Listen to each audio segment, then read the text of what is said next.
Hello मुलांनो, मी नम्रता तुम्हा सर्वांचं या चॅनलमध्ये स्वागत करते। आज आपण ही कविता पाहणार आहोत, प्रणाम प्रभुजी तुला। ही कविता आहे शिवाई या पुस्तकातील इयत्ता 4 CBSE बोर्ड। तर आपण ही कविता आज शिकणार आहोत। चला तर सुरू करूया। ही कविता एक प्रार्थना आहे, ज्याद्वारे कवीने देवाला प्रार्थना केलेली आहे। कशासाठी? तर देवाने आपल्याला एवढा सुंदर निसर्ग दिलेला आहे, त्यामध्ये सूर्य चंद्र यांसारख्या खूप मौल्यवान गोष्टी आहेत।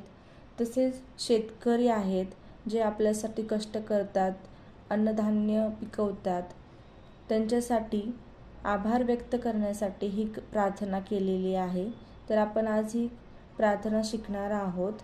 त्या अगोदर आपण संपूर्ण या कवितेचे रीडिंग करूयात आणि त्यानंतर आपण त्यामध्ये काय सांगितले आहेत हे आपण शिकणार आहोत। चला तर रीडिंग सुरू करूया। प्रणाम प्रभुजी तुला, आमचा प्रणाम प्रभुजी तुला। सूर्य चंद्र जणू दिवे विजेचे, लटकती तारे कसे मजेचे। वीज नभातून मिळे तुला मिळे का, प्रणाम प्रभुजी तुला। पाऊस पडुनी शेते पिकती, मातीमधुनी निघती मोती।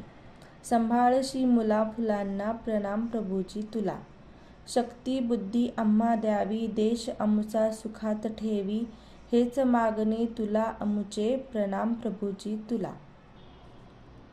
तर ही कविता वाचून झालेली आहे। तर प्रणाम म्हणजे नमस्कार आणि प्रभुजी म्हणजे देवबाप्पा।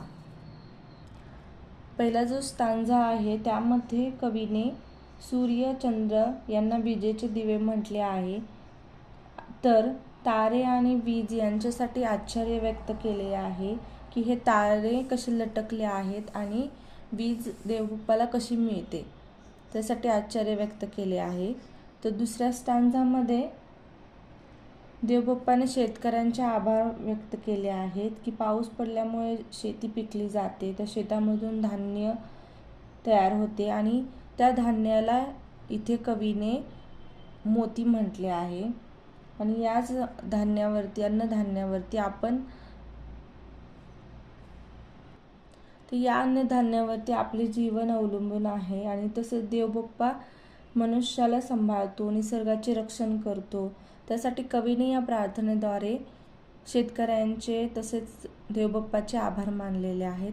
तिसऱ्या स्टांजामध्ये कवीने देवाकडे सर्वांना शक्ती दे, बुद्धी दे ही इच्छा व्यक्त केली आहे आणि देशातील सर्व लोकांना सुखात ठेवावे असे मागणी केली आहे आणि देवाला नमस्कार करत आभार व्यक्त केले आहेत।